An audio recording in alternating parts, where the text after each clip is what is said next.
평화의 집짓기 12가지 이야기 14번째 이야기 행복한 교도소. 오늘날 미국의 경찰에 의한 소수민족, 특히 흑인에 대한 과도한 진압과 그로 인한 살인 행위는 수십 년 이상 경찰관들의 머리와 손발에 익숙한 오랜 관행의 결과물이다. 1972년부터 2007년까지 미국에서 수감된 사람들의 수는 인구 증가를 고려할 때 500% 이상 증가했으며 이는 세계 전체 교도소 인구의 거의 20%에 해당되며 평균 수감 기간은 63개월에 해당한다.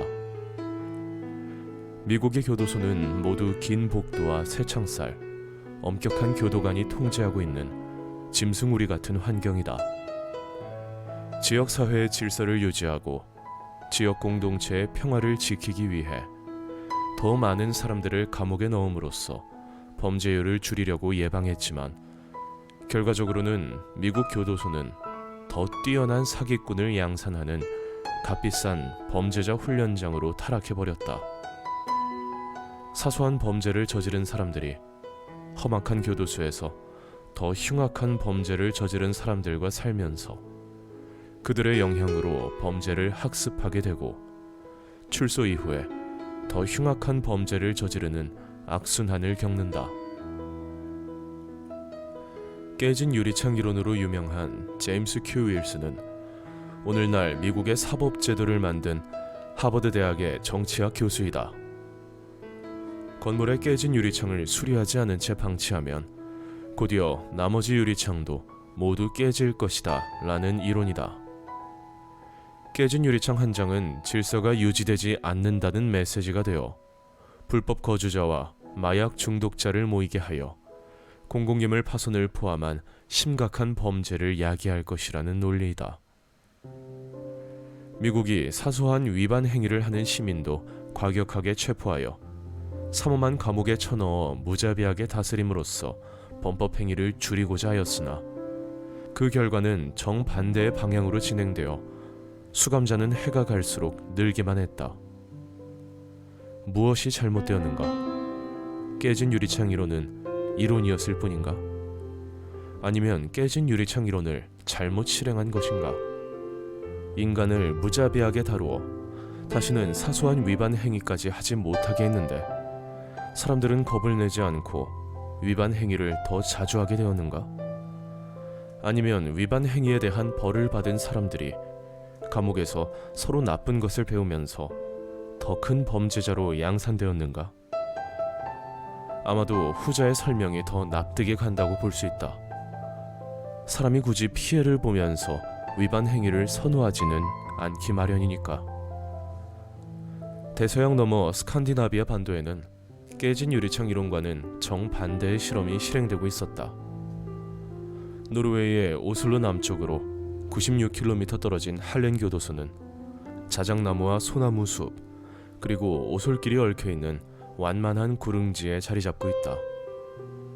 수감자는 바닥 난방이 있는 개인 전용방이 주어지고 평면 텔레비전과 전용 욕실, 수감자들이 요리할 수 있는 주방에는 접시 등 주방용 도구가 잘 갖추어져 있다.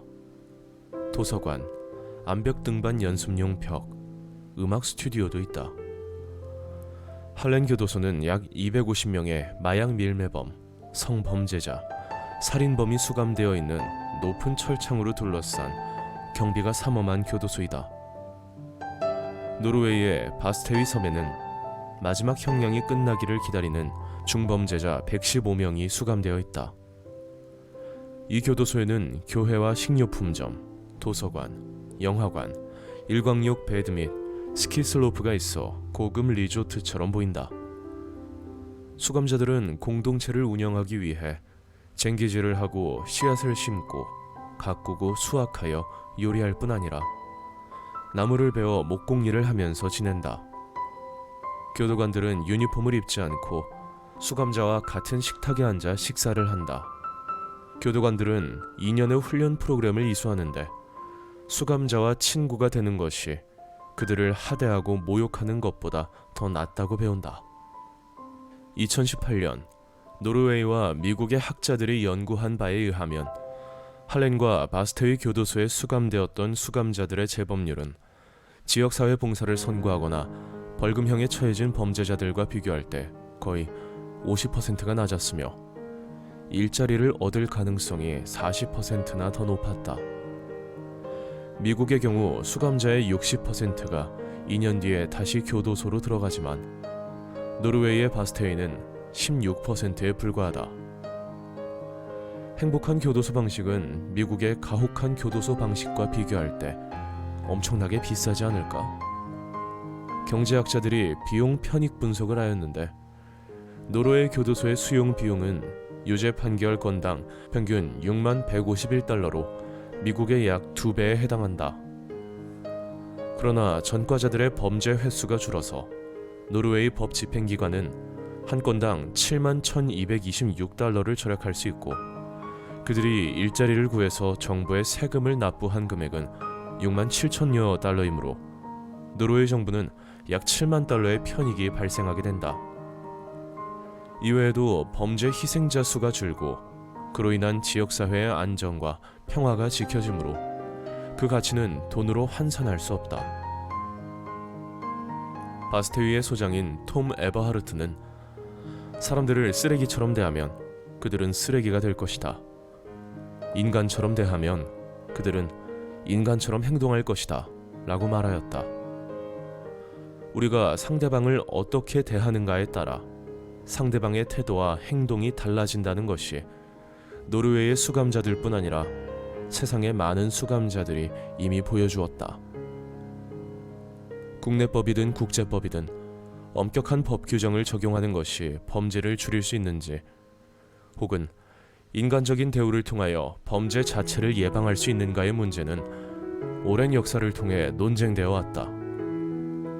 1차 대전 후 승전국들이 패전국인 독일과 맺은 조약인 베르사유 조약으로 독일은 비스마르크 시대에 프랑스로부터 돌려받은 알자스 로렌 지방을 넘겨주고 모든 식민지를 포기하여야 했으며 잠수함이나 신무기를 보유할 수 없고 군대도 10만 명으로 제한받았고 1320억 마르크란 감당할 수 없는 배상금을 물어야 했다.